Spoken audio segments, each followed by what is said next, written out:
Developing right now on Morning News Now, Halloween heat. This morning, unseasonably warm temperatures posing a fire threat in the Northeast with record-breaking highs expected today. We're tracking the conditions, the dangers, and what to expect for trick-or-treating tonight. Also this morning, a presidential push. Just 5 days to the election, both candidates on a cross-country campaign for the undecided vote. Former President Trump shifting his focus to a comment made by President Biden about Trump supporters. Joe Biden's comments were the direct result of Kamala's decision to portray everyone who isn't voting for her, which is a lot of people, as evil and subhuman. They treat you like garbage. They treat our whole country like garbage. Meanwhile, Vice President Harris working to distance herself from the president's political firestorm and turn it back on Mr. Trump. Unlike Donald Trump, I don't believe people who disagree with me are the enemy. He wants to put them in jail. I'll give them a seat at the table. All this as a record number of early voters turn in their ballots. We've got team coverage. Plus, corporate complaints. We'll unpack a new survey that shows most Americans are unhappy with how big businesses operate. And of course, we are getting in the spirit of Halloween this morning with a look at some of the costumes trending on Google this year. So if you don't have a costume yet, don't be afraid. It's not too late. We'll have some hauntingly good ideas for everyone, including a very quick change we'll do for you. We're going to try and do that. It's fun, though. It's early in the morning here, walking around 30 Rock. People are in costumes. Many they people. Put them on early on, so good to have you with us. Only you can see behind the camera on this Halloween. I'm Joe Fryer. And I'm Savannah Sellers. We're going to start this hour with the unseasonably warm weather in the Northeast, where it feels more like late August than late October. The higher than normal temperatures are expected to bring out a record number of revelers this Halloween, like in Salem, Massachusetts, which bills itself as having the largest celebration of the holiday in the world. Yeah, there's a downside to this warm weather. It's causing several major brush fires across that area, fires that are putting both locals and tourists on edge. He was like, hey, just a heads up, Salem's on fire. And I'm like, wait, what? Worries every night. You don't know if it's going to reach your house or not. Forecasters are calling for a possible cool down this weekend. It could be short-lived. More high temperatures are expected next week. In just a moment, we're going to check in with NBC News meteorologist Angie Lassman, who's standing by with your Halloween forecast. But first, let's bring in NBC News correspondent Jesse Kirsch. He's in Salem with the very latest. Hey guys, good morning. If Christmas has the North Pole, Halloween has Salem, Massachusetts. This is the home of the infamous witch trials from the 17th century. It might be jogging your memory from history class. And this year, it is literally and figuratively a hot Halloween destination. Because while we're in the 50s, it's a little chilly right now. We've got that crisp New England air. It's going to climb into the upper 70s. That's what we're looking at in the forecast. And this is just one of numerous communities across stretches of the country that are looking at a hot Halloween. Some positives that go with that, right? That means you don't need to layer up under the costumes. I know when I was a kid, I was always fighting my mom about having to put a sweatshirt or a winter coat on under the costume. Kids, a lot of you are probably not going to have to do that this year, but listen to your parents. I'm not the final arbiter on that. Dozens of cities nationwide expecting above average temperatures, with places like Hartford and Pittsburgh poised to smash records today with summer-like heat. In New York City, organizers of the annual Village Halloween Parade, the nation's largest, say the unusual warmth could draw even bigger crowds. And here in Salem, Massachusetts, officials are expecting potentially to break visitor records this year. But this community is also dealing with 2 brush fires that have been burning and impacting air quality. And I can tell you that we have been smelling some smoke in the air this morning. It's not a strong scent, but it's definitely out there. Hopefully it will not get in the way of Halloween festivities here. I've got a little bit of a solution to deal with that heat and making sure the candy does not get damaged. We'll talk about that, guys, coming up at 8. We'll see you in a bit. All right, Jesse Kirsch listening to his mom and layering up. There you go. For more on this hair-raising Halloween heat, let's take a look at your Morning News Now weather. Angie Lastman is here with the forecast. Angie, good morning. Good morning, guys. I think that's a shared experience of growing up in a place where it's normally chilly on Halloween. Yes, the layers are needed for the most part. And we will see a couple of spots across the country that, yes, it will be chilly and fairly seasonable. But that's not part of the northeastern part of the country's plan here as we go through at least the next 2 days. We've got, as Jesse mentioned, a whole lot of folks that are expected to hit the upper 70s, some that are expected to head to the 80s, like Philadelphia.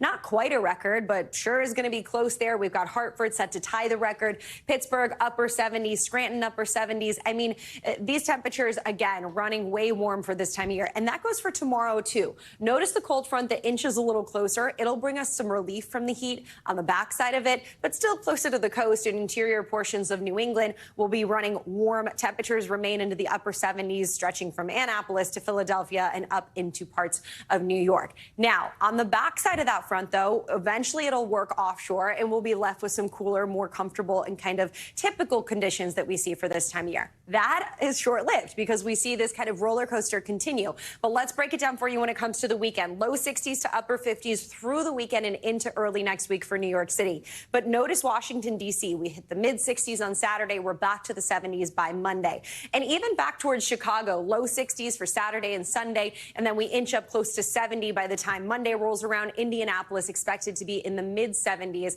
by the time we get into our next work week. So more of that warmth is going to be there. Now, good news for folks that don't want the extra layers, like, say, on the East Coast. We've got Bat Cave, North Carolina, guys, 66 degrees. That's not a bad temperature for trick-or-treating. We see Sleepy Hollow into the mid-70s, where we're going to have some spooky kind of conditions. The Great Lakes stretching down to Texas, Scurry, Texas, 74 degrees, but rain is in the forecast. Notice Pumpkin Bend. Who knew that existed? Pumpkin Bend, Arkansas, upper 60s, but rain again. We'll need those umbrellas. Could hamper some kids when they're out trick-or-treating. My personal favorite on this map, Mummy Pass, Colorado. It's going to be fairly cold there, though, 21 degrees. We'll see clear skies overhead, mid-50s expected for Skull Valley, Arizona, where we will see some kind of snowy and chilly conditions. Mount Mystery, Washington. I always learn so much from these I know. maps. It's so these fun cities hearing all that are these. so festive.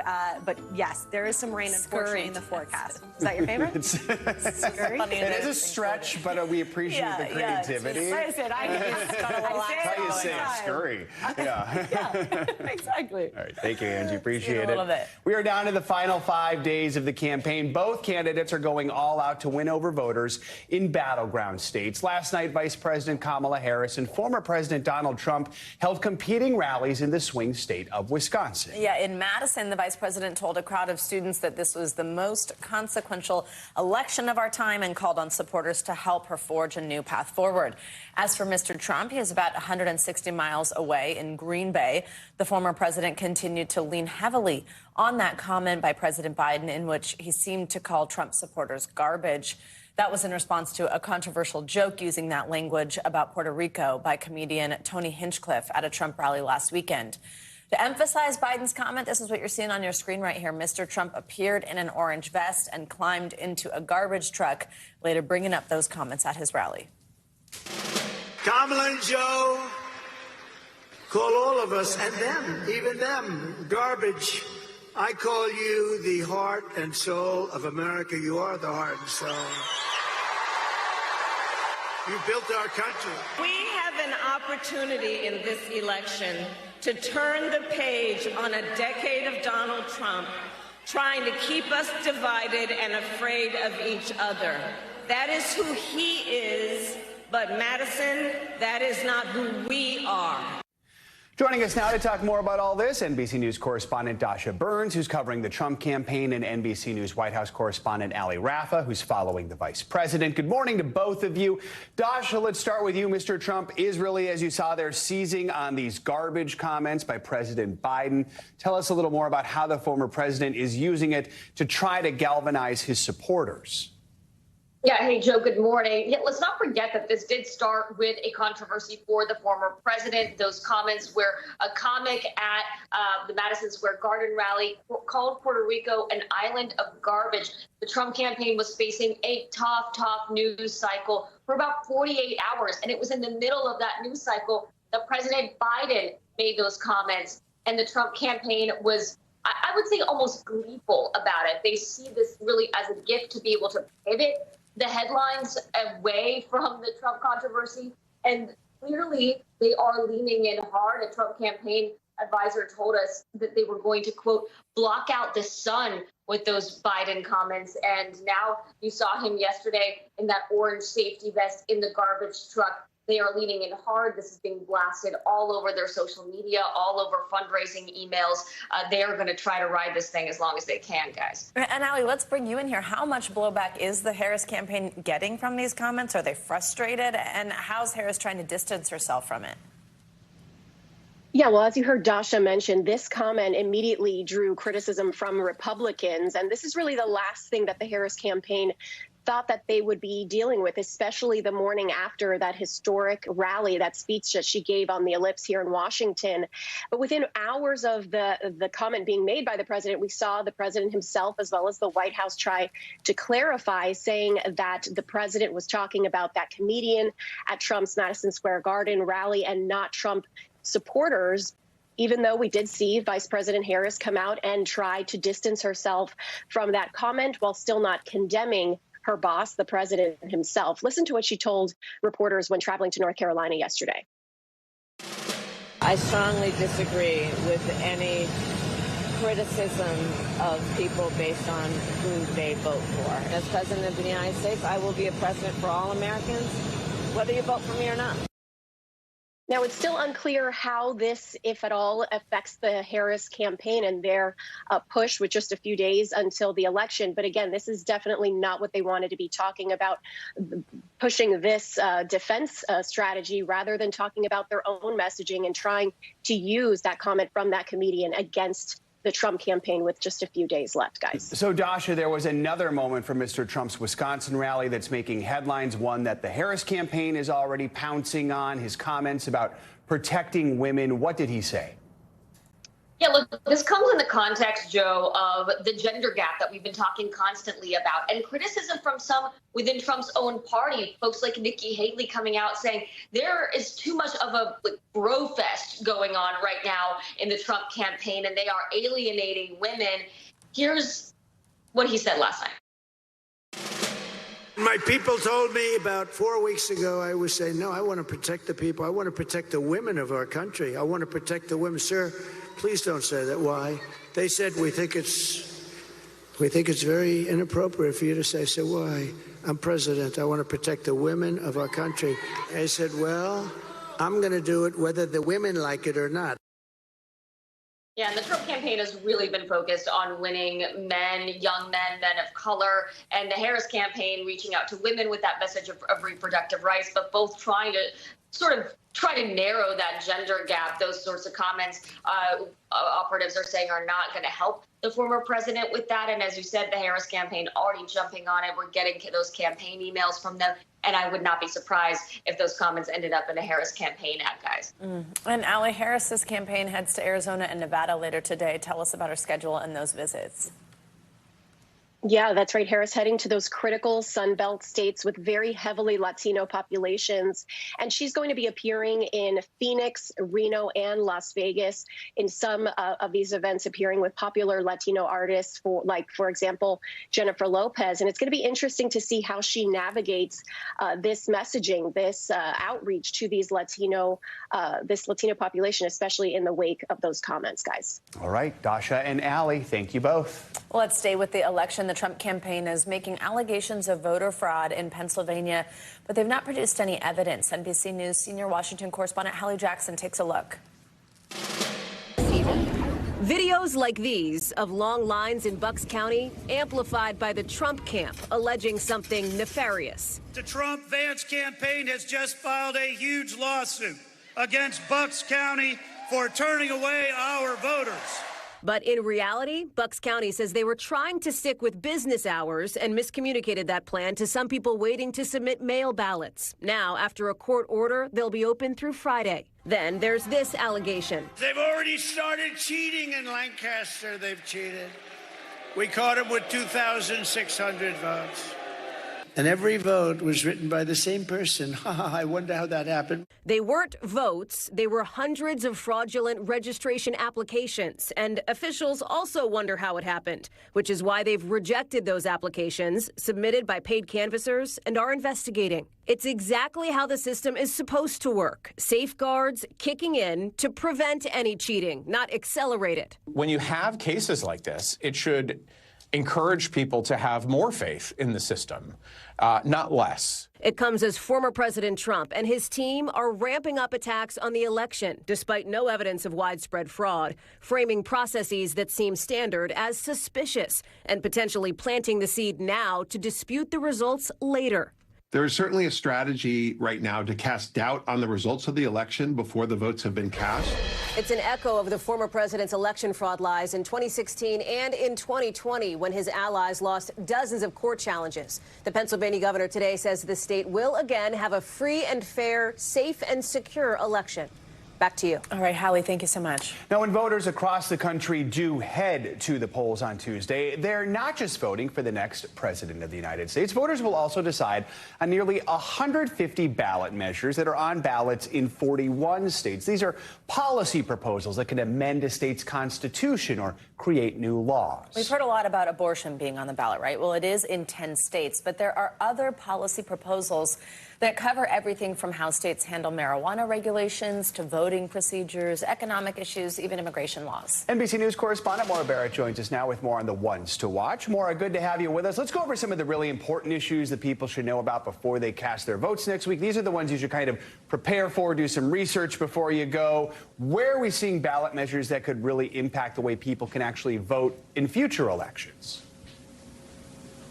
Good morning, Joe and Savannah. Yeah, there's 39 ballot measures in various states across the country, including Idaho, Iowa, Kentucky, Missouri, that all are looking to tighten voter restrictions. Basically, in these states, they're saying the policy is asking for American citizens being the only people that are allowed to vote. Obviously, in these states and in federal elections, that is the law as it stands, but they're really looking to tighten those restrictions around the narrative of undocumented immigrants voting. Obviously, this happens very, very rarely in very rare cases. And so election experts are wary of these measures in these Republican-held states because it allows Republicans to push that narrative that illegal voting is happening when it's not. And then when it comes to other proposed amendments, there are some questions around requiring voter ID in other states, along with questions on open primaries or ranked choice voting. So none of these would affect this election, but could impact your future elections in your state. Maura, where are we seeing ballot measures that would amend states' constitutions when it comes to some of these social and economic issues, like reproductive rights that we've discussed a lot, like minimum wage?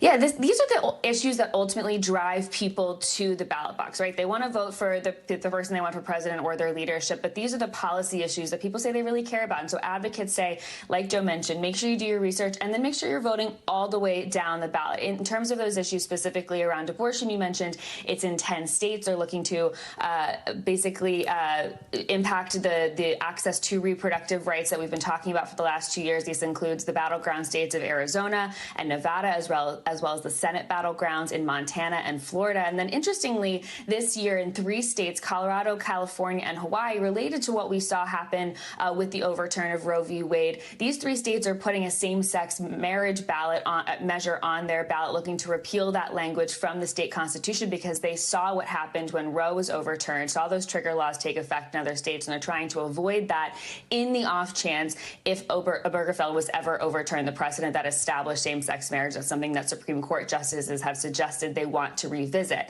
Now, in terms of other important issues on immigration, Arizona is the only state that has this on the ballot, but it's a really important policy one because basically the policy that's been proposed would increase the federal the use of a federal database to check employment eligibility and also give state and local law enforcement agencies the ability to detain and deport any border crossings, despite the fact that it's been established that federal law enforcement have that responsibility right now. Now, finally, you also also mentioned marijuana legalization. I think it's important to note that 4 more states, Florida, Nebraska, North Dakota, and South Dakota, will decide whether to join the other nearly half of the states in the country that already have legalized medical and recreational marijuana. And so those are just a handful of all of the ballot measures that people will be looking at on their ballot next week. Great job running them all down. So I have to admit, I didn't know much about ballot proposals till I moved to the West Coast. And they're very much a way of life out there. But it begs the question, how do these proposals end up on ballots in the first place? It can kind of vary state by state, and so that's something that you'll have to check out depending on the state that you live in. But one option is that lawmakers can propose a ballot measure. They discuss it on the House floor, and then they vote on it in the state legislature. And so that's kind of an easy way to get it on the ballot. The other way is that citizens, every average day people, can propose a ballot measure. That then requires you to get a certain amount of signatures from petitions of people, in your neighborhood if they want to also put it on the ballot. And then that goes to a vote as well. But that's something that an easy way for people to get involved in civic engagement or getting to build a relationship with your lawmakers so that they can propose the ballot issues that you're looking for. All right, Maura, thank you so much. Yeah, great information. Thanks, Maura. Well, we covered TikTok a lot on this show, right? And we've been talking a lot about the role the platform is playing in this year's election. For example, how it's educating young voters on both sides of the political spectrum about each candidate. There's a new trend, though, racking up views. Some young voters are posting videos joking about canceling out a partner or family member's vote by voting for the opposite candidate. It's one way they're trying to deal with what is otherwise a very tight and contentious presidential race. NBC News youth and internet culture reporter Callan Rosenblatt joins us with more on this. Callan, good morning. So TikTok has been this big source of political content for young voters in this election. And again, on both sides of the aisle, you can find so much political content on this app. But we do want to point out, no vote actually cancels out another vote technically. So how did this get started, and what are these videos saying? Yeah, Savannah, good morning. Canceling out another person's vote, not necessarily a new concept. I think this has been a running joke for many elections. But as more young people, are now eligible to vote, I think we're seeing this sort of humor explode on the app, mostly because of how contentious and how much tension there is around this race. It's kind of been a way to sort of puncture that tension with a little bit of tongue-in-cheek humor. Now, as you can see, some people are saying, I'm canceling out my dad's vote. I'm canceling out, my brother's vote. And some people are even joking, well, I don't have anyone to cancel out in my life, so I'm canceling out someone's dad somewhere. So really, it's mostly, I think, about, injecting a little bit of humor into the election. And as you said, no vote cancels out another. I mean, that's the whole point of elections, right, is whoever gets the most votes cancels out the other candidate. So it's really, to me, a way for these young people and people of all ages who use TikTok to inject a little bit of humor and a little bit of levity into a moment where there is a lot of tension around this race. There is a lot of tension, Callan, and we've been doing these NBC News Stay Tuned Gen Z polls. I just am so happy that we did this because I felt that they were really revealing. Take a look right now on your screen. This is a pretty big stat out of it. 6 out of 10 Gen Z voters who said they plan to vote for Harris said that if a friend planned to vote for Trump, it would strain their friendship. This is so interesting to me because there was also a poll that came out yesterday from Axios that also said that Gen Z is the generation that lies the most about who they're voting for. That kind of feels related, right? Like, I'm not going to tell my friend I'm voting for Trump, or I'm not going to tell my friend I'm voting for Harris. Who are we seeing more differences between? Is it kids and their parents? I know a lot of times this poll revealed that there's the same political views within a house, or at least with one parent. Or is this tension with friends and romantic partners? What are you seeing online? Yeah, everything I've seen is anecdotal, so it's not hard data. But a lot of what I've seen is mostly young women, or, women who are millennials, Gen Z, who are sort of saying, I'm voting differently than a partner or a father. And in some cases, the young women that I spoke with said they didn't want to tell me, who they were voting for, because they didn't even want to reveal it to me. So I think we're seeing this trend sort of mostly impact young women and their partners or their fathers. That seems to be the key demographic here. But again, that's anecdotal evidence. It's hard to know exactly who is planning to, quote unquote, cancel someone else's vote. Well, and that's interesting because it sounds like what you just said with young women and fathers, depending on their relationship partners. It seems like it gets at that gender gap, which is also, we're heavily seeing that come out in pretty much every poll across the board. Callan, I also know that these videos canceling this whole concept, canceling out a vote, there's also this opposite effect, which gets at what we were just talking about. And I mentioned in this poll, we saw how many young people have the same political views as their parents, but where people are posting about how they're grateful that, you know, within their home, they had the same political views, or with their partner or with their friend. What are you kind of like seeing more of? Like, did you notice if one of these trends is getting more posts than the other, what the sentiment mostly is between canceling out or this gratitude about having the same views? Well, what was interesting is before early voting started, I saw a lot of content that said, you know, I'm canceling out so-and-so's vote. As early voting has begun, I'm now seeing a huge influx of content that shows partners saying that, you know, oh, I'm so grateful that my partner voted the same way that I did, or saying something to the effect of like, see, you know, we can have a household with the same political beliefs, or, you know, so-and-so, like, for example, you know, I have a husband who's voting for Harris, and there's men who are, you know, still out there voting for women's rights and who consider themselves feminists. So we are seeing, actually, now that early voting has started, an influx of people sort of celebrating the fact that their partners are voting for the same person that they are. But prior to early voting, it was a lot about, you know, this duality of like canceling out one another's vote. And now there's this sort of celebration, as I mentioned, with, you know, some of these partners that, you know, they're voting for the same candidate, which is an interesting shift over time. Absolutely. Callan, also, just so you know, there's a gorgeous sunrise going on over your shoulder. Go check it out. Thank you very much. Really interesting stuff. TikTok's so important in this election. We'll keep talking about it. We know you'll keep your eyes on it through next week for us. Thank you. Well, it's Halloween all over America, right? But the real house of horrors was in the Bronx last night for the New York Yankees. And the Los Angeles Dodgers, on the other hand, are waking up champions this morning. Get ready for a lot of fives here, okay? The LA Dodgers won the World Series in Game 5 at Yankee Stadium Wednesday night, overcoming a 5-run deficit in an error-filled 5th inning by the Yankees. I was actually watching, and the 5th inning was wild, to seal the comeback, going on to win the game 7-6. With that, the Dodgers claim their 8th title in franchise history, their first since the COVID-19 shortened 2020 season, and their first in a full season since 1988. They also became the first team to use more than 7 pitchers to pull off a championship clinching win. Sorry, New York. Congratulations, LA. There's much more to come here on Morning News Now. Later this hour, it's an age-old housing dilemma. Should you rent your home or buy it? We'll break down the new data that could help you decide. Up first, though, after the break, new concerns about an outbreak of bird flu after another species tests positive. What doctors want you to know up next.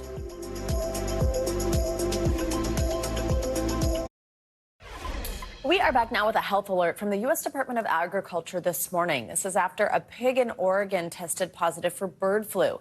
It's the first time the virus has been detected in a pig in the United States. According to the USDA, the pig is from a non-commercial farm, was not going to enter the food supply, and now that farm is under quarantine. But it does raise a lot of questions. Joining us now for more on this is NBC News medical contributor Dr. Natalie Azar. Good morning, Dr. Azar. You're just amazing because we make you be an expert on everything. Like, tell us these 4 headlines about our sleep and our diet, and now please tell us about the bird flu. But help us better understand why it's specifically concerning that bird flu was detected in a pig. The main reason, Savannah, is that pigs act as they're calling it like a mixing bowl for viruses. What does that mean? Well, so far, we haven't seen any human-to-human transmission of the H5N1. What experts are concerned about is that if we get a pig infected with H5N1, the pig can also get infected with other flu viruses. And that sets up a situation where the virus can mutate to become more hospitable to humans and eventually enter into the human chain to cause human-to-human transmission. Do you remember the swine flu or the bird flu epidemic of 2009? That was an H1N1 that originated in pigs.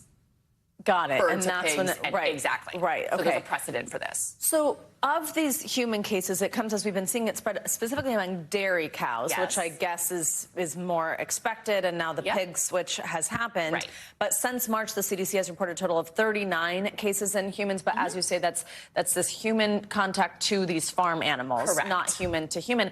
What does that mean for farm workers, for dairy workers? Is there something that you can be looking out for to understand that, like, this animal might be sick? Right. So, well, and so just a point about the pig, I'm just going to circle back on that right now.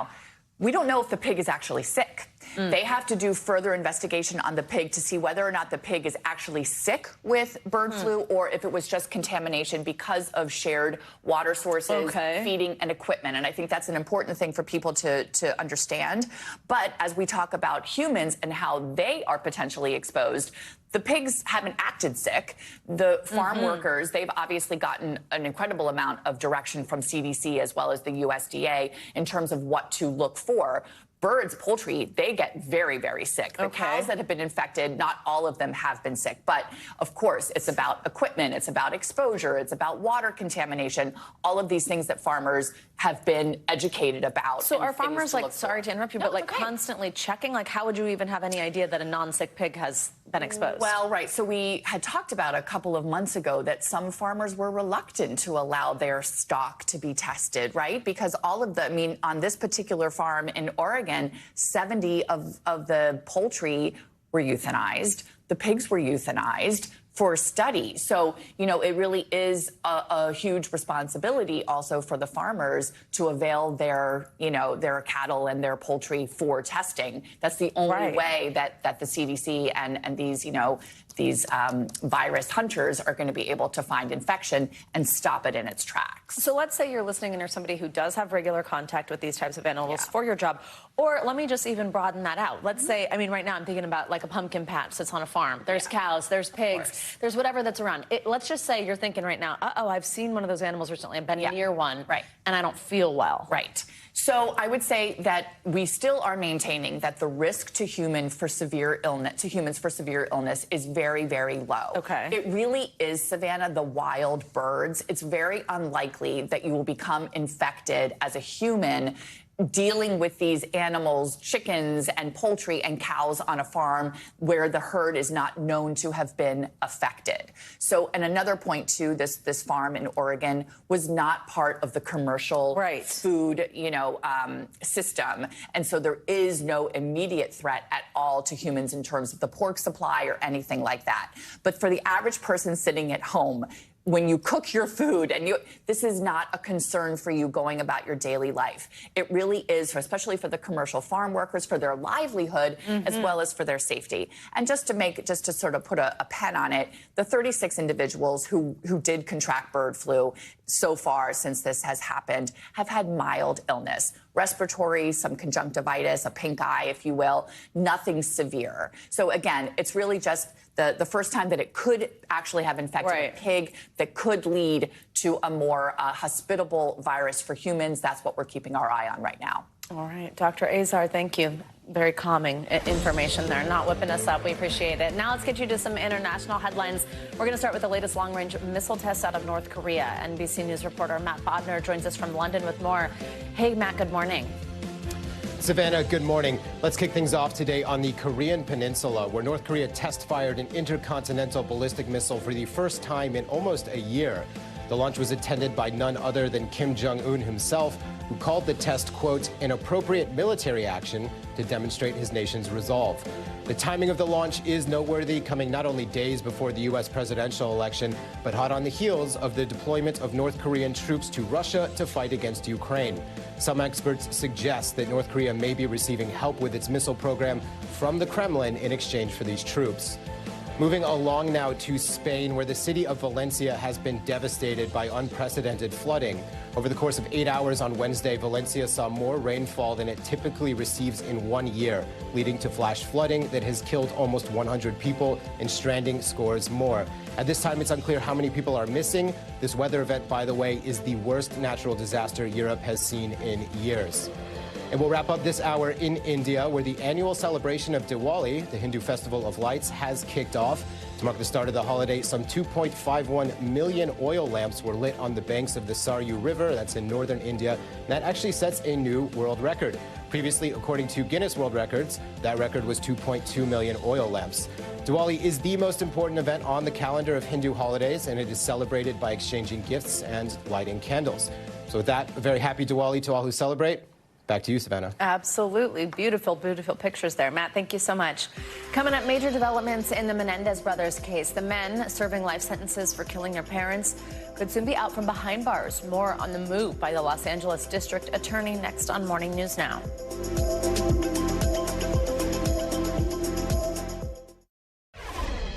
We are back with a big development in the campaign to free Lyle and Eric Menendez. Those, of course, are the brothers who are serving life sentences for killing their parents in 1989. On Wednesday, the district attorney of Los Angeles County said he's seeking clemency from California Governor Gavin Newsom for the brothers. If granted, this would allow them to be eligible for parole immediately and is separate from the same DA's recommendation that they be resentenced. NBC News Now legal analyst Angela Sanadella joins us with more on this. Angela, good morning. So let's just start kind of with like defining clemency, what that means. I just mentioned being eligible for parole, how these two things can be playing out on the same track, that request as well as a resentencing request. Yes, so look, clemency is just totally at the discretion of the governor. Now, usually if you file a petition with a court, like what's happening with resentencing or even with the habeas petition, there the court has to respond on a certain timeline. Now, with regards to clemency, you're just appealing to the governor to either commute or pardon based on whatever reason the governor wants, and also on whatever timeline the governor wants. So if you're hearing that, oh, we expect to hear back by this date or that, that's not true. The governor could just never respond. So we have not heard anything yet from the governor's office? No, we have not, and we don't expect them to actually comment on this because there are so many clemency petitions in front of the governor. Attorneys for the brothers had argued in their clemency request that the brothers were abused at a young age. This, of course, has kind of become this linchpin here as we have, as a society, I think, changed how we examine something like that, how we understand its impact on someone, and then, of course, how it was brought to the forefront in documentaries and that Netflix show recently. What other factors would play into a role, would play a role in a decision like this when it comes to clemency or that resentencing? Yeah, so with regards to clemency in particular, that is really just about the governor deciding, again, for whatever reason they want. It doesn't even have to be a legal reason. Now, in theory, it's meant to course correct for something unjust that happened in the legal system. And so theoretically, this whole new evidence could definitely go in that avenue of injustice that could be corrected by the governor. But the issue with clemency is that there are just so many petitions in front of the governor, many likely with very similar reasons, just maybe not necessarily with the same amount of publicity. So it's not clear here that the governor would feel, okay, so this clemency is like the Hail Mary of all Hail Marys. Like it is just, you know, a moonshot, and it is very random and occasional that's even addressed. Okay, now with regards to the resentencing, that is very different because that is something that's been filed with a court. And that, even though we talk a lot about this new evidence, actually is not based in the new evidence. So that is based on their model behavior as inmates. So what Gascon said in this petition to the court is that they have been rehabilitated. They will no longer be a threat to society. So as a result, they should be released. Now, I know this is confusing, but the habeas petition is where we really focus on the new evidence. So the habeas petition the brothers themselves have filed that will be addressed in November is about this new evidence would have changed the outcome. So essentially there are like three separate things going on then, clemency, resentencing, and the habeas petition. Is that right? Exactly right. And I would say the resentencing has the biggest chance, given that that is something that when the DA takes to the court then has to respond and will listen to the DA. Clemency is a moonshot. And remind us, with the resentencing, especially if you say that's kind of the one with the best shot, what could resentencing look like? Does that mean they walk out right away? So, no, it doesn't at all. So, you know, and actually it would depend on what the judge decides. So we know that the district attorney has request for resentencing just to eliminate the lack of parole, so to allow for parole to happen. Now, we've also heard, though, from the brothers' lawyers that they intend to ask for something very different, to change the whole charge to manslaughter there. So what the judge would likely do is consider both and most likely go with what the DA has requested, which would be parole. So then that could still be months to a year. Angela Sanadella, we appreciate you. Thank you so much. Such a talker. We'll keep on it. Welcome back. Of course, we're celebrating spooky season all morning long. Today, we're getting a look at how some celebrities are celebrating. Take a look at Selena Gomez and her partner, Benny Blanco, who got lost in Wonderland as Alice and the Mad Hatter. This one's creative. Take a look. Lizzo dressed up as Ozempic with Cartman from South Park. There's an interesting match. Keke Palmer is blaming it on the rain in this team-up Milli Vanilli costume right there. Milli Vanilli is super trendy right now. Plus, it is the last Halloween at the White House for the Bidens. First Lady Dr. Jill Biden joined her husband for a fun picture while dressed up as a bear. That is her in the bear costume, in case you're wondering. Or at least we're told it's her in the bear costume. Yeah. It's funny when people like go so unrecognizable. You're like, wow, good for you. Well, as you can tell, people are feeling creative this year. Yeah, that's right. And here is another example. Right now, we're going to show you Shrunken Head Bob, the top searched costume on the Google Trends annual Frightgeist list. Yeah, you might remember our own Chandler, one of our team members, was also Bob, and a really good one. And we also took a quick look at this list together when it first came out. But this morning, we've got Google's resident trends expert, Sarah Armstrong. She's here to break down what else made the list, maybe even help you out with a couple last-minute ideas. Good morning. Thanks for being here. Good morning. Happy Halloween. Happy Halloween. So just tell us how something makes the list. Like, why are these trending? Is everybody going to be in them? What does that mean? Right. So we're looking at aggregate anonymous search data across the United States, and we're particularly interested in those searches that had the biggest increase from last Halloween to this one to give a good look on this year. It also seems like a lot of these costumes are kind of connected to these viral moments. Is that right? Totally. You really see social media have an impact on these trends. So our number 2 costume is Ray Gun. You might remember her from the Olympics. For better or worse, the Australian breakdancer went viral. So we're seeing lots of searches for green tracksuits right All right. now. Yeah, we see Shrunken Head Bob's number 1, Ray Gun's number 2. What else are you seeing that's cracked the top 25 that really stands out? Yeah, movies made a big impact this year. So Inside Out, that shows up 5 times on our list, just the different Inside Out characters. I think it's an easy one. You can wear all red and be the angry one. You can wear all green, that sort of thing. Right. Anything else stick out from the list? Yeah, Deadpool was a really big one. Anything Marvel related we see coming up over and over and over again. And not on the list, but speaking of social media, we also see really niche Halloween costumes. So maybe instead of Charlie XCX, you're Charlie XCX signing albums on vocal rest. So people getting very, very specific. Oh my God, I wonder if anyone will do Charlie XCX and Troye Sivan as like a couple thing. I would love to see that. You also help us out with our pets. I have to admit, I have not even remotely thought about dressing up my dog, but I would like to hear some last-minute ideas. Right, so we see movies come in here, too. Dogpool, number 1, which is so much fun. Actually, in New York City specifically, we see Dog Parade as one of our top trends this year. There are lots of parades across New York City, so lots of dog costumes. Oh, the Dog Parade at Tompkins Square Park is so good. Hot dog's the easiest one. I saw a lot of spider dogs over this last weekend. They were just, that seemed real easy, lots of legs, things like that. All right, partner costumes, because a lot of people are doing it with their significant other, their best friend. What are some of the fun ones we're seeing there? Okay, again, Wolverine and Deadpool making the top of the list. The rest hard. I know, right? It takes a Wolverine lot to especially. Deadpool, unless you did it 10 years ago, and then you could just whip out the costume again. Right, exactly. They make these movies over and over, so keep those costumes. The rest of the list, we see a lot of children's animated characters, so that's probably more like sibling duo costumes than couples costumes. Is that who's Janet and Rita? Is that who that is? We see a lot of Bluey characters on there. Yes, I know some. Not quite my culture, but definitely. I'm happy you asked that because I actually didn't know multiple. Like, what am I missing? Jack and Coke, I know. That one I know. There you go. Your team also breaks all this down by state, geographically. We can look at this. We're in New York City, of course. What are some of the top costumes right here?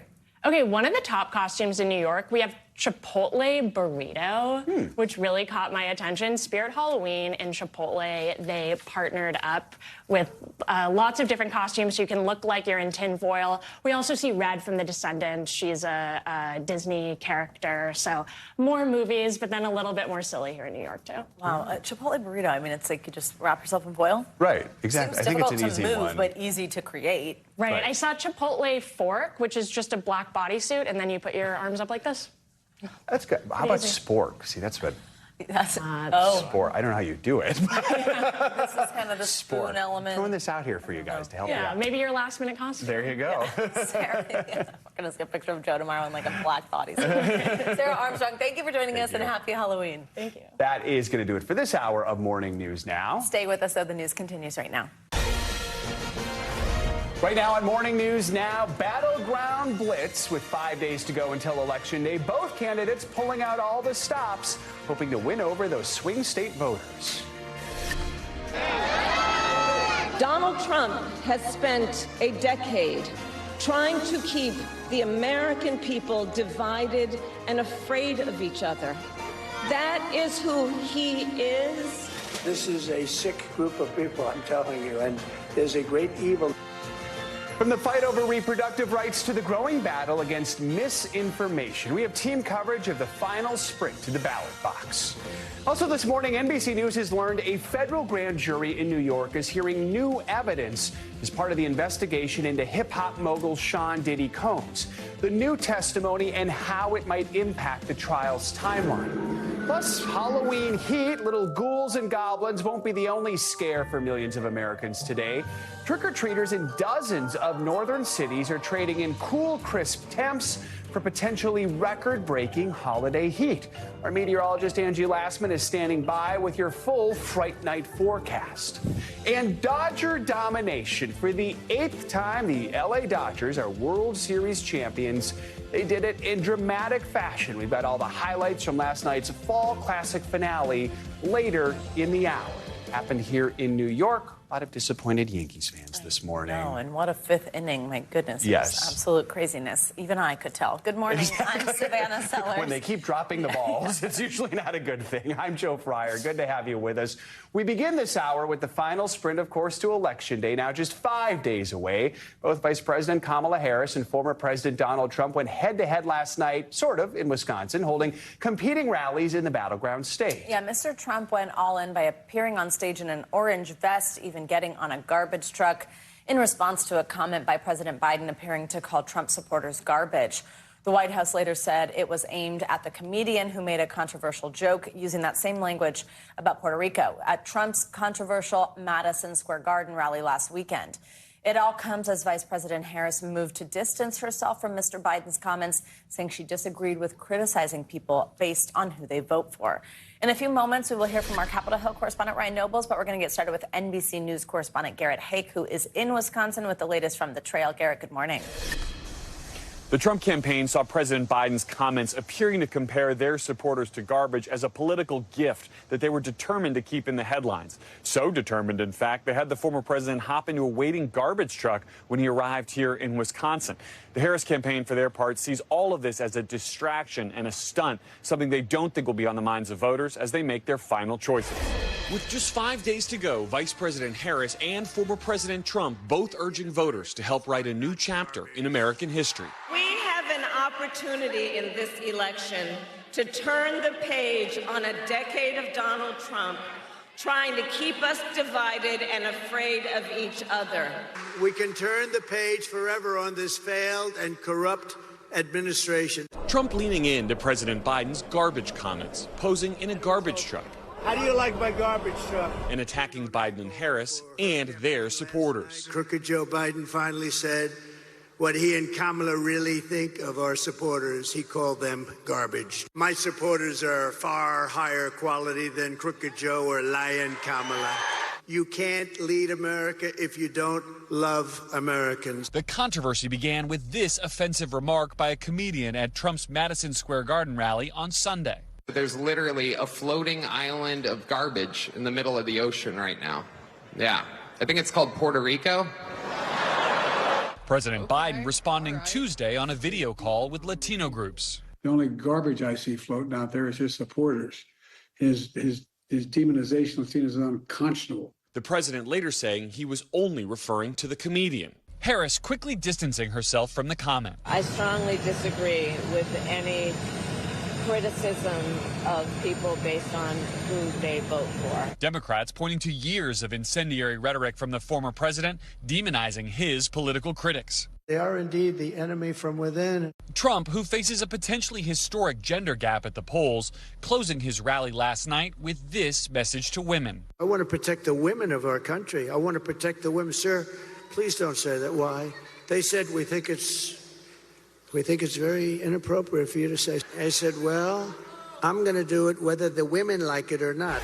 The Harris campaign pouncing on that moment immediately, with the vice president writing on social media, quote, Donald Trump thinks he should get to make decisions about what you do with your body, whether you like it or not, blasting out the moment that video they hope to make viral as both campaigns head west today. Garrett, thank you so much. As we get closer to November 5th, we're seeing an influx of election-related misinformation going viral online. And with technology advancing at such a rapid pace, it's getting hard to tell what's fact and what's fiction. NBC News correspondent Ryan Nobles joins us now with more on how the misleading content is threatening to cause chaos for voters and more on who might be behind it. Ryan, good morning. Hey, Joe, good morning. And you're right, this can be scary. In fact, we're already starting to see examples of foreign adversaries using fake videos, news stories, and social media posts as a way to disrupt the election process. It has the potential to be the biggest threat to the peaceful transfer of power. A flood of false information about the election shared on the internet. Already in Pennsylvania, a viral video claimed to show illegal harvesting of ballots in Northampton County. It was actually just a postal worker delivering ballots to the elections office. Former President Trump has been without evidence, alleging fraud in the key state of Pennsylvania, where polls are tied. Officials there reassuring the public. Nonpartisan election officials are doing their jobs across Pennsylvania, and they're working very hard to ensure we have free, fair, safe, and secure elections. Earlier this month, the FBI believes a group of Russian actors built a fake video that made it look like Trump mail-in ballots were getting destroyed. In 2020, the internet was filled with inaccurate claims about the Arizona vote counting process. In 2024, Secretary of State Adrian Fontes has created a deep fake video of himself to demonstrate that the internet can't always be trusted. His team is also showing voters how their process works to prevent the spread of conspiracy theories. I think the bad guys want us to disbelieve one another. The Cybersecurity Infrastructure Security Agency has warned that foreign adversaries are amplifying the false videos and claims, but says so far they've seen no evidence they've hacked into election infrastructure. Tom Costello spoke to the agency's director. Whoever you vote for, you can have confidence that your vote will be counted as cast. It is easy to spread the false information and much more difficult to rein it in, especially with artificial intelligence making it easier to create fake videos that look real. It would allow you to take a video like this of me, which looks real, or like me here in this bed, or sitting cross-legged on a yoga mat. That video was generated by a computer program. A big part of the challenge, not only for elections officials, but voters as well, in a race that is expected to be extraordinarily close. I mean, Ryan, I assume you do love yoga, so all right. There is a lot of concern not only about the election, but also about what comes next after people are done voting, right?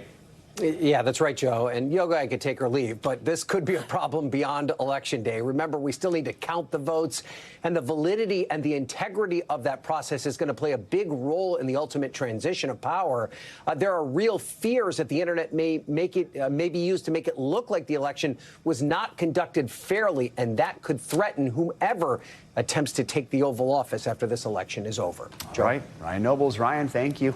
Let's switch now over to Halloween and the expected record high heat today. Parents sending their kids out trick-or-treating later are certainly not going to be worried about them getting cold in certain areas, with temperatures feeling more like summer in a lot of the country. For more, let's bring in NBC News correspondent Jesse Kirsch. He is in the Halloween hotspot of Salem, Massachusetts, where it is quite warm this morning. Hey, Jesse, good morning. Hey, good morning, Savannah. Literally and figuratively here, because if Christmas has the North Pole, Halloween has Salem, Massachusetts. This is one of the sites associated with the infamous witch trials you might remember from history class. And as you said, this year it is literally a hot destination because Salem, along with many other communities, are heating up just in time for the holiday.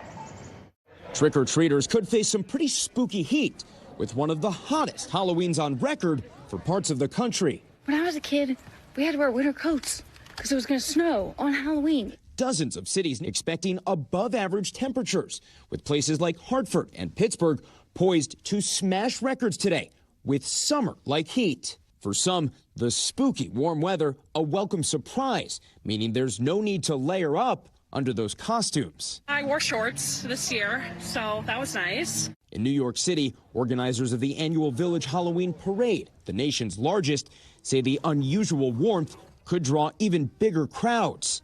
Meanwhile, as Halloween tourists flock to Salem, Massachusetts, home of the infamous 17th century witch trials, 2 brush fires are burning and impacting air quality. This is the first morning we haven't had smoke since Saturday, so we are very happy about that, and Halloween shall go off. City officials say Salem is on track to break visitor records this year. It's getting hot, so I feel like I'm kind of home in Jacksonville right now. And with temperatures expected to climb to 78 degrees here today. It's good for trick-or-treating and stuff. Monsters and ghosts of all ages are getting ready for some spooky Halloween fun.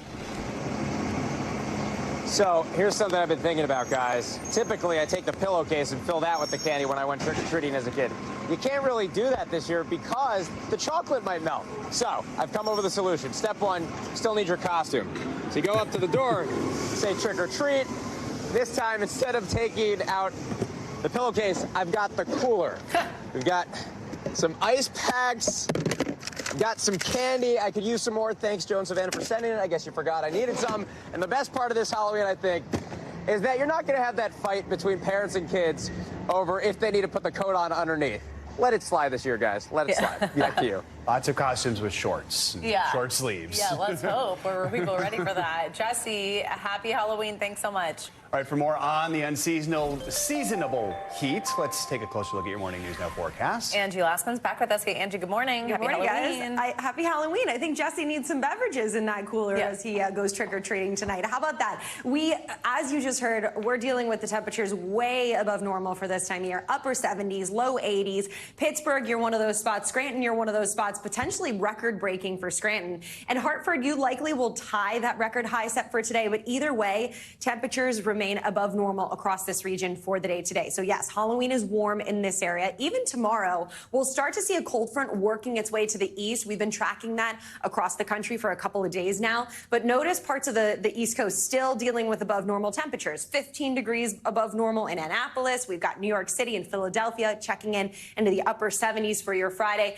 Behind the front, though, notice the 50s. We're back to normal for the time being, at least for a short period of time here across parts of the Great Lakes. And then even tomorrow and beyond into the, or rather Saturday and beyond into the weekend and into early next week, parts of the Northeast will start to see things kind of moderate out, at least temporarily. We've got Boston into the 50s here as we roll through the weekend. We've got upper 50s to low 60s for New York City. All right, guys, how about a trick and a treat forecast? I said it like that because we've got a couple of tricks. We're going to do the bad news first. You see Memphis? Thunder. Uh-oh, bummer. 70 degrees is what we're going to be looking at. Notice the pumpkin face on Chicago. That's what I look like when I wake up in the morning. 54 degrees, though. It'll be a little windy. We've got the biting cold for Minneapolis. So unfortunately, kids there, you're still going to have to layer up.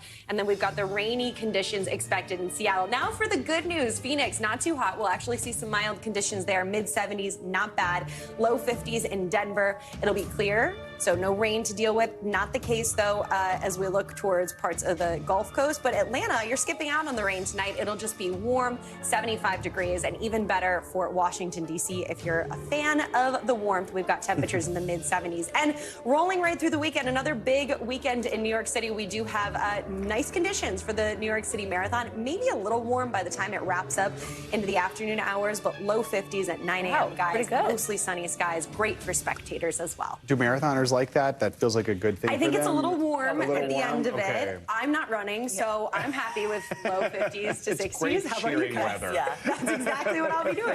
Me and my megaphone. Thanks, Andy. Thanks, You're welcome. Wow. All right, coming up, double trouble for one Florida surfer after he was bitten by a shark. Amazingly, wasn't the first time. Wow. What are you saying about the close call? First, though, rescue efforts are underway this morning amid one of the worst flooding disasters to hit Spain in decades. We have the very latest. Stay with us.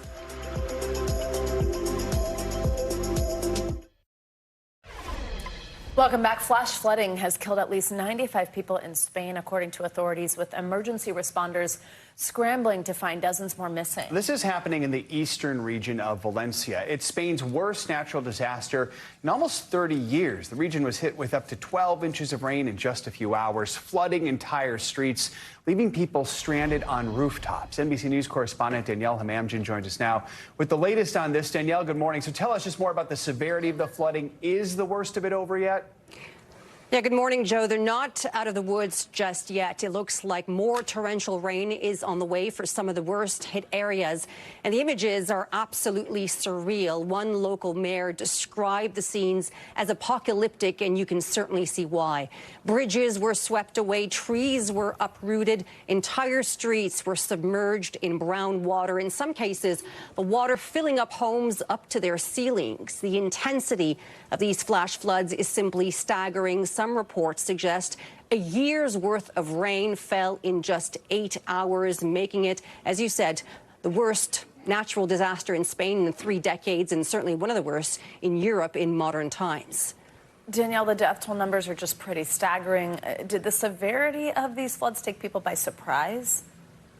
Yeah, it was also sudden. Some residents compared it to a tsunami. The official death toll, as you said earlier, currently stands at 95. But keep in mind, they still don't know how many exactly are missing, and so the death toll is expected to go up. There are reports that meteorologists had been warning of the severity of the storm since Monday, but it seems the massive alert to cell phones in the province of Valencia wasn't sent out until Tuesday evening, which was, of course, already too late for so many. Dozens of people spent the night stranded on top of trucks, on the roofs of shops, homes, gas stations. The transport minister said today some people were found dead in their vehicles, possibly as they were trying to escape. So with that many people stranded and waiting, what does that say about where just rescue and recovery efforts are right now and whether they have all the resources they need?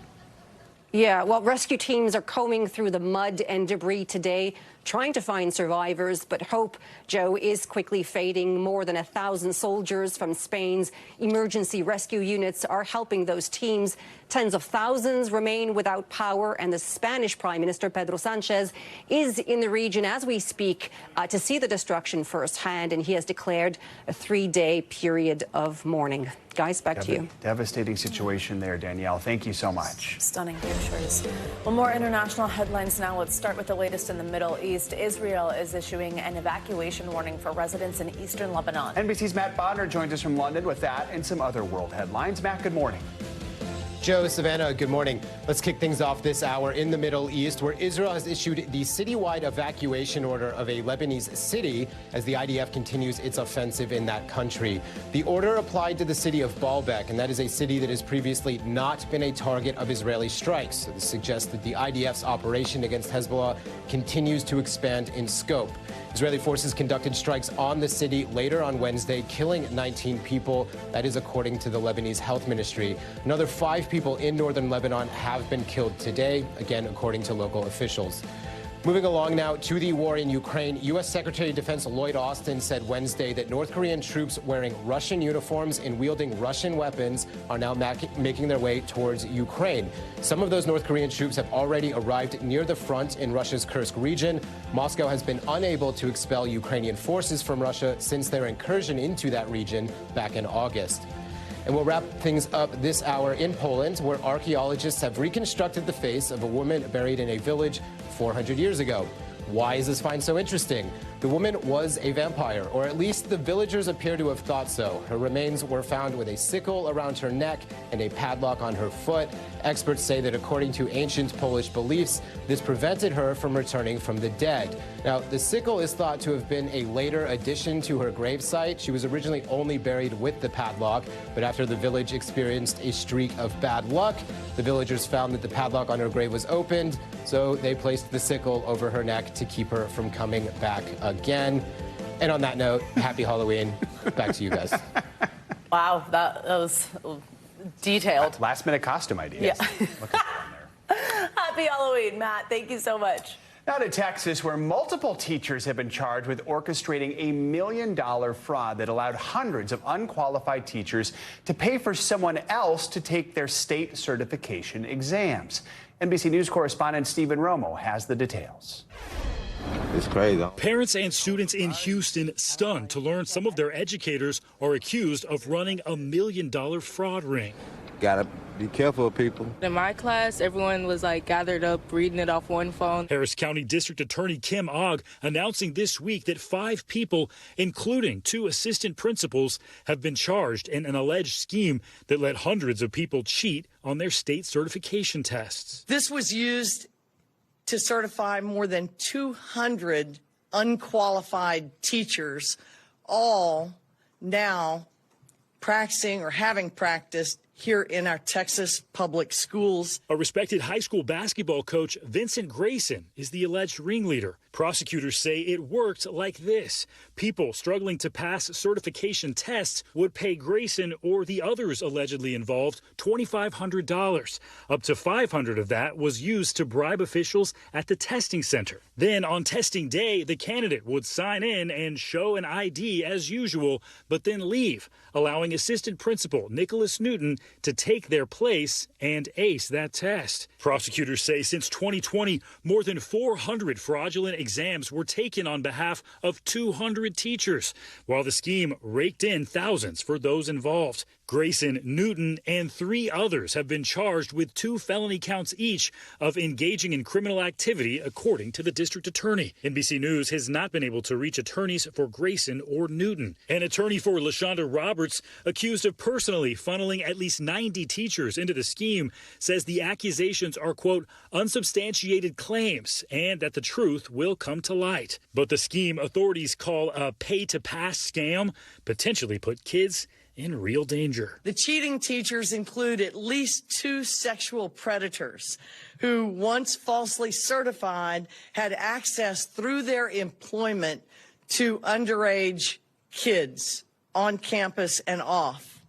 One has been charged with indecency with a child, another with online solicitation. But amid such a deep breach of trust, it was ultimately a Good Samaritan who cracked this case open for authorities. A former coach applying as a police officer in a different part of Texas had an attack of conscience and came forward with a scheme that was apparently well known among teacher applicants wanting to be certified, and busted this phony test-taking scheme right out of the water. Our thanks to Stephen Romo for that report. Authorities say that there are fraudulently certified teachers who are probably still working in Texas. Some districts, such as the Houston Independent School District, say that if they find someone with a fraudulent test certification, they're going to fire them. Quite a talker there. Coming up, there's new evidence in the case against Sean Diddy Combs. What we've learned about new testimony in the case against the hip-hop mogul ahead of his trial. That's next.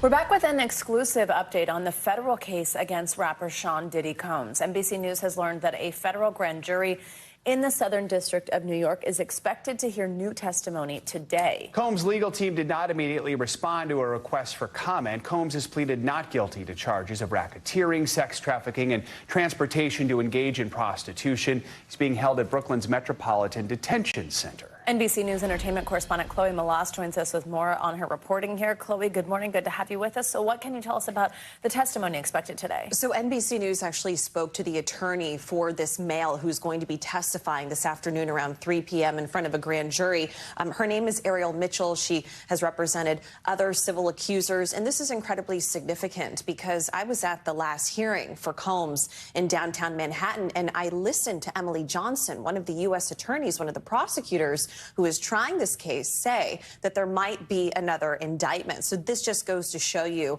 that federal prosecutors, that criminal investigation is ongoing. Now, it's unclear what this man will be saying. Remember, grand juries are secret. You know, you're not supposed to know the date and when the grand juries are convening, but obviously we have this great reporting, and we know that a male is going to be testifying this afternoon, and it's unclear if there will be more charges coming. And like you said, Diddy's legal team, they haven't responded because they can't comment on grand jury proceedings, and the U.S. Attorney's Office hasn't said anything either. So that's the latest on the criminal side. There's also some civil issues here. Combs faces more than a dozen civil lawsuits. The most recent was filed on Monday. Only one has been settled so far. What's the timeline looking like for these civil cases. So he has been coming out denying all the accusations against him, both criminal and civil, and he has been fighting them. As we know, he settled with Cassandra Cassie Ventura, his ex-girlfriend, last year for an undisclosed amount of money that was reported to be in the tens of millions of dollars. But I do want to point out something that's really interesting. Last night, a ruling came down from a U.S. district judge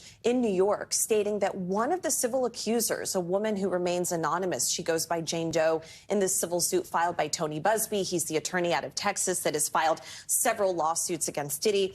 The judge ruled that this woman had to reveal her identity, or in a few weeks, she's actually going to dismiss this entire case. And this is incredibly significant because could that mean that other civil accusers will face the same fate and have to come forward? The judge said that the idea that she needed to remain anonymous because she was afraid of Combs potentially hurting her or threatening her seemed unlikely because he's currently behind bars awaiting trial. They also said that, yes, in the ruling, the judge said, yes, it's humiliating. It's hard to come forward and to put your name out there, but that does not outweigh the reasons for you having to come forward and put your name to it. So we've reached out to Combs' legal team for comment. This is a win for them. They haven't said anything. I've also reached out to Tony Busby, who filed this suit, and he was the one that filed those new lawsuits, Joe, on Monday. So again, it'll be interesting to see if this affects these civil cases. And again, Combs is expected to go to trial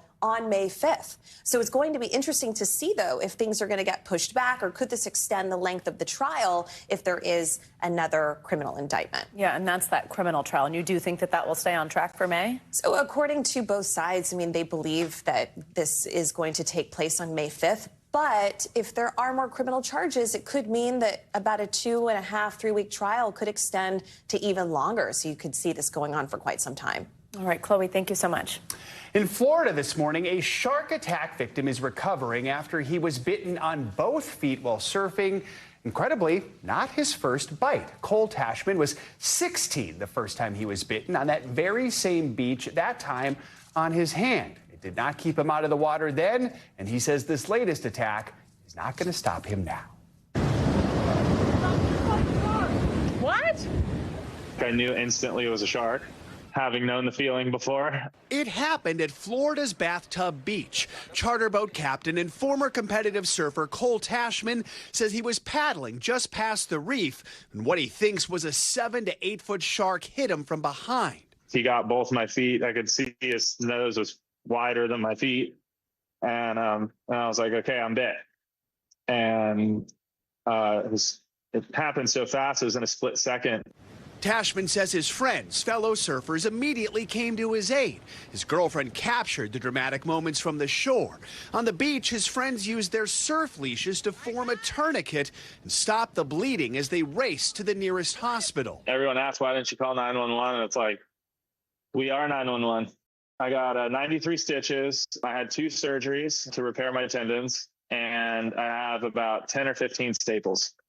I'll be in a wheelchair probably about a month, and hopefully getting back on the boat within 3 months or so. This incident, Cole says, much more serious than the first time he was bitten. Comparing a high school athlete to an Olympic athlete is the difference between these 2 bites. That first time in 2013, when Tashman was just 16. I was wading into about waist deep water on the same reef, and I jumped over a wave and wham. But that one was a little reef pup. The scar's right here. And even though the chances of ever being attacked by a shark, let alone twice, are extremely low, Tashman says he does not feel unlucky. I feel incredibly blessed and incredibly lucky considering I have all my toes and my Achilles did not get severed. I'm lucky to even have the back half of my foot, honestly, and I'm also lucky to be here. So we asked Cole what you would ask Cole if he would ever go back to the beach. He understands how it might seem to folks who aren't ocean people, but for him, the coastline is home. Surfing and being on the water is a way of life for him. He said he is never going to stop. Wow, just incredible. And what are the odds it's going to happen 3 times? All right. Coming up, as voters head to the polls, we're getting new data on a huge issue, inflation. Friend of the show, Caleb Silver, is digging through the data. He'll break down what it means for your bottom line next.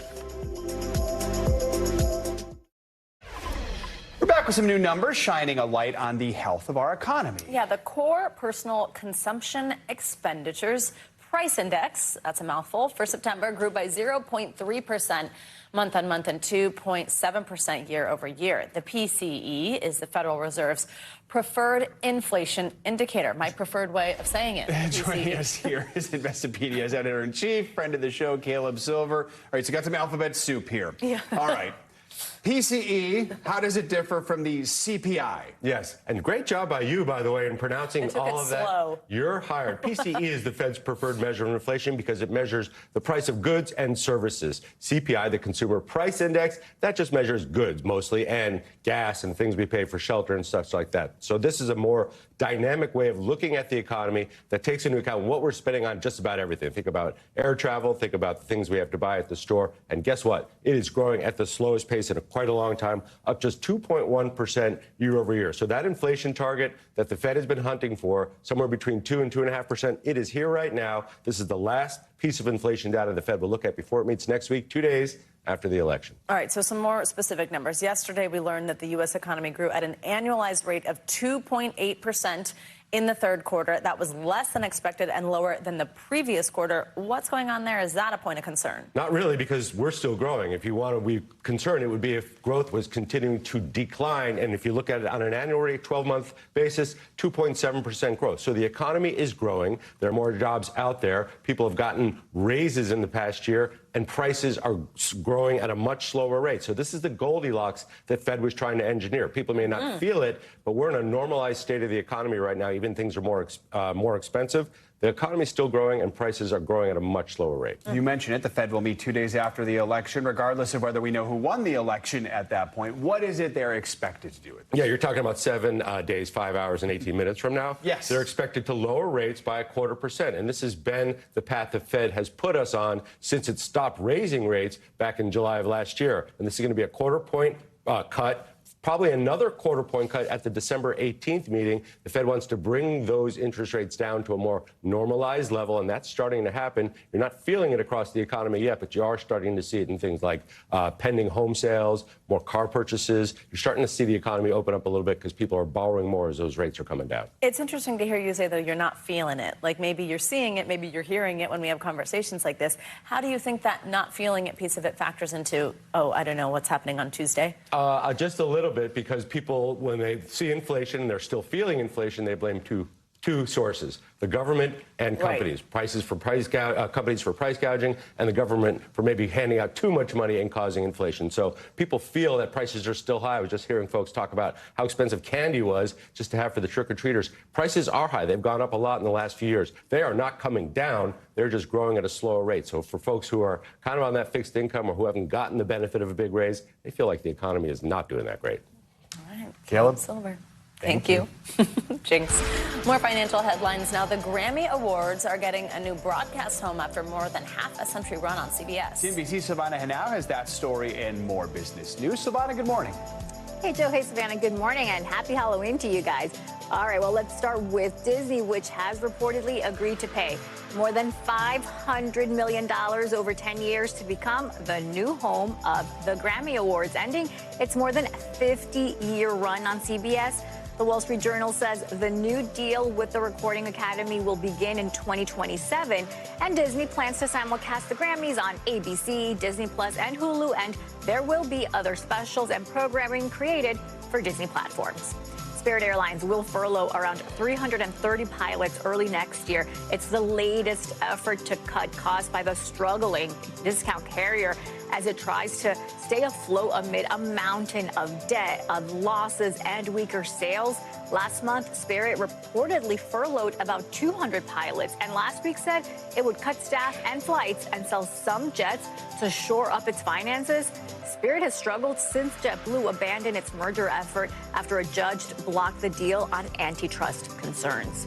And if you're running low on candy during peak Trick-or-treating time today? Well, M&M's is ready to ride to the rescue. The brand announcing the return of its Halloween Rescue Squad, which will deliver free Mars candy to your neighborhood in under an hour.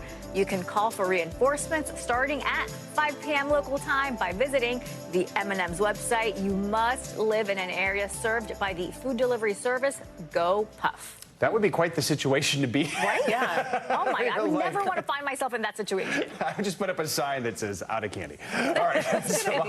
Thank you. All right, coming up, is it possible to be too old for trick-or-treating? Well, some new rules have been put in place in some cities around the country, sparking a debate about the cutoff for that free candy. That's next.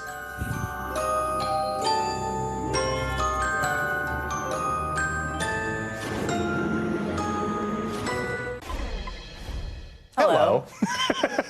Drinks again. These are our Halloween costumes. We're going to delve into them in just a little bit as we get into more Halloween stuff in just a moment. But guess what? Right now, while we are dressed like this, we're going to talk about open enrollment because tomorrow is November 1st, which is the first day of the open enrollment period for employer-sponsored benefit plans. American workers will have until January 15th to sign up for, change, or cancel insurance or benefit plans.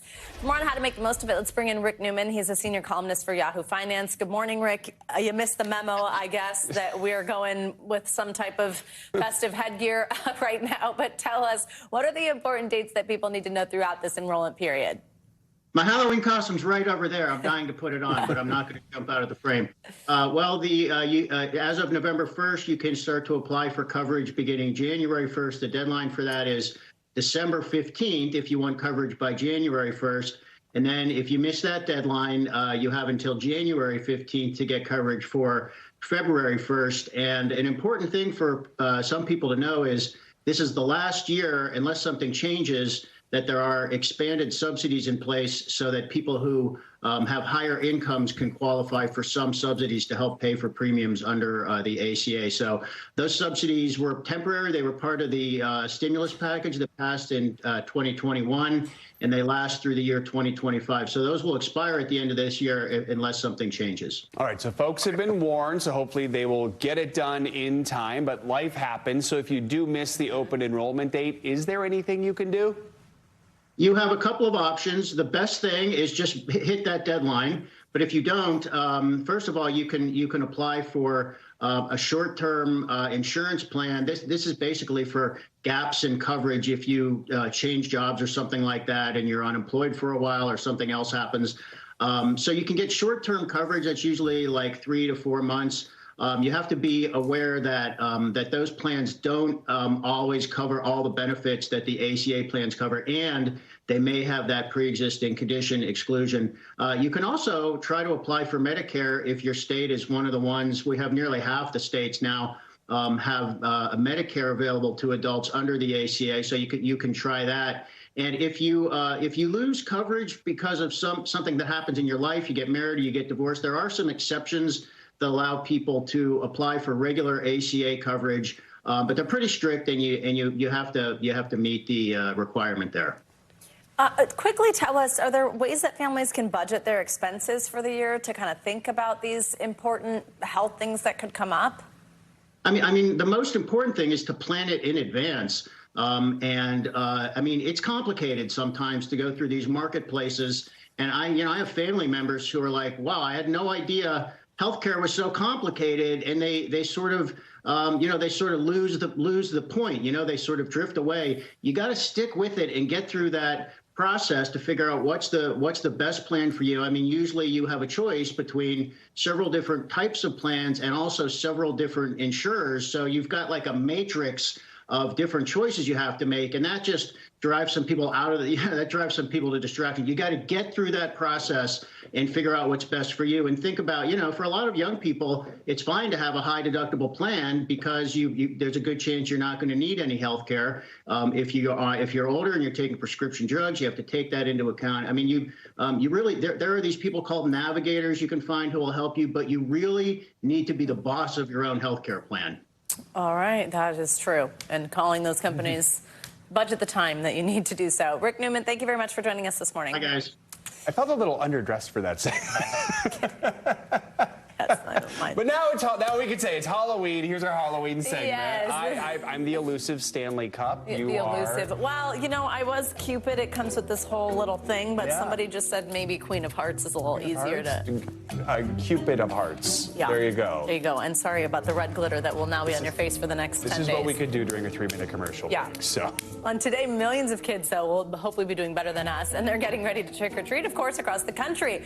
But as they put on their best spooky costumes this evening, a lot of families will be asking the question, when are you officially too old to participate in the festivities? Clearly not us. Well, in some places, there are even rules limiting certain ages. The question remains, though, when should you stop canvassing for candy? NBC News correspondent Emily Aketa joins us now from Madison, New Jersey. With more on that, she's got her costume. Emily, good morning. Hey guys, now you're in good company. I'm getting an early start to the holiday just like you. I really wanted an excuse really to wear this wig. So I am Rosé from K-pop band Blackpink, and good morning from the Dead and Breakfast Inn. Communities across the country are asking the age-old question, should there be a cutoff to trick-or-treating? Well, in some areas, it's not up to the trick-or-treaters. There's an actual legal limit for how old you can be to trick-or-treat. So we asked Americans who they want to see at their doorstep.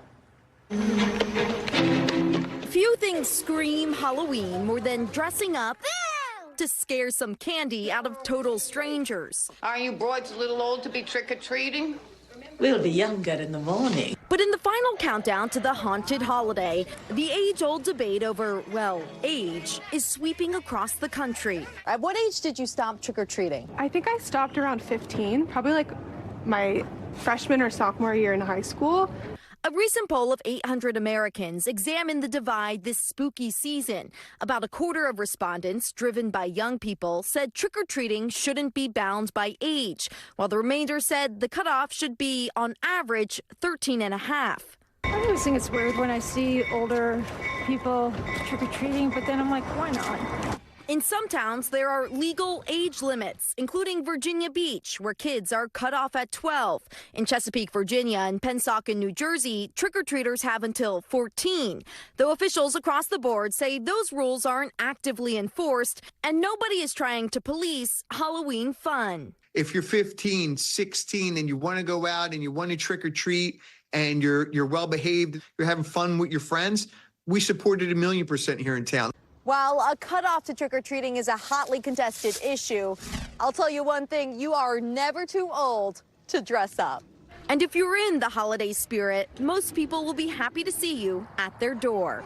When I first moved here, I was a bit of a Grinch about it, and I thought, these teenagers, they shouldn't be getting candy and these, and I was a little obnoxious. And then I came to realize people, they're having a great time. We really work hard on this. For me, when I see a lot of people come, it makes me feel really good about everybody being able to enjoy it.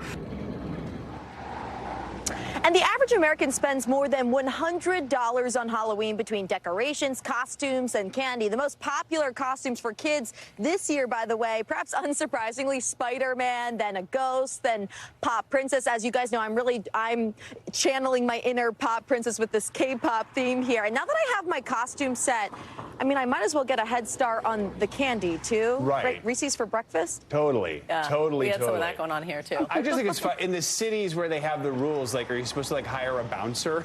Check the A. All right, you may get your candy now.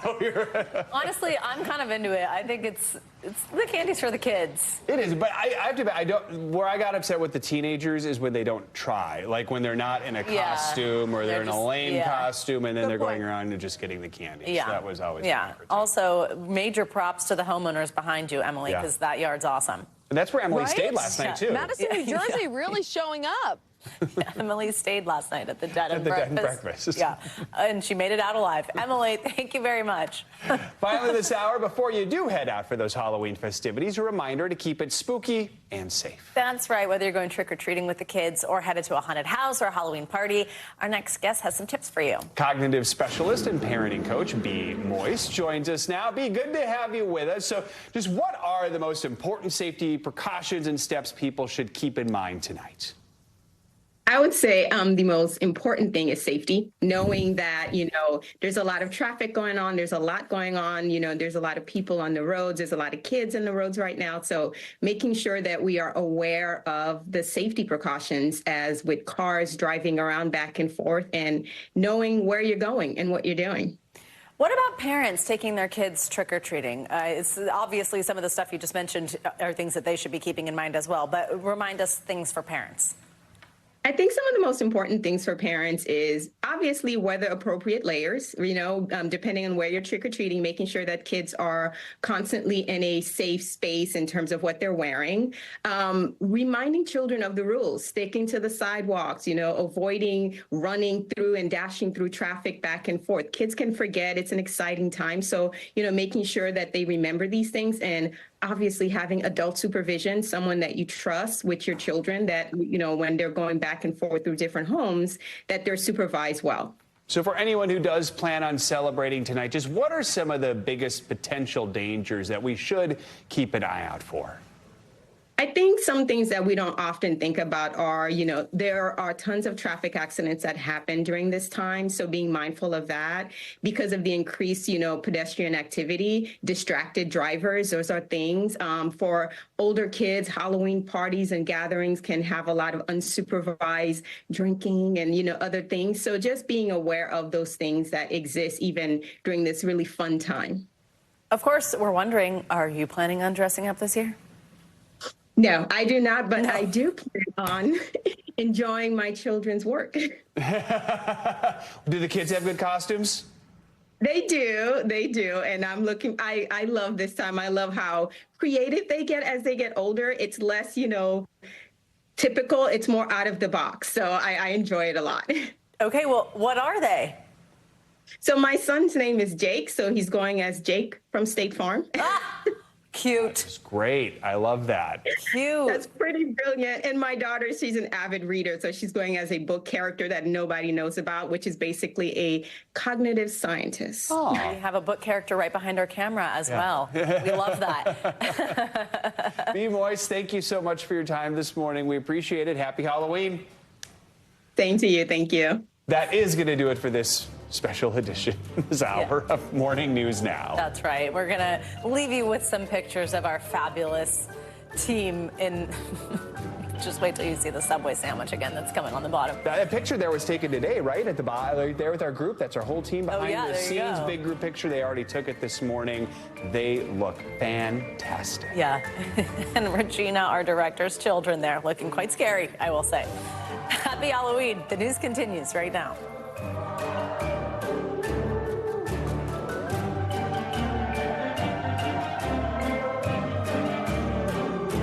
Thanks for watching. Stay updated about breaking news and top stories on the NBC News app or follow us on social media.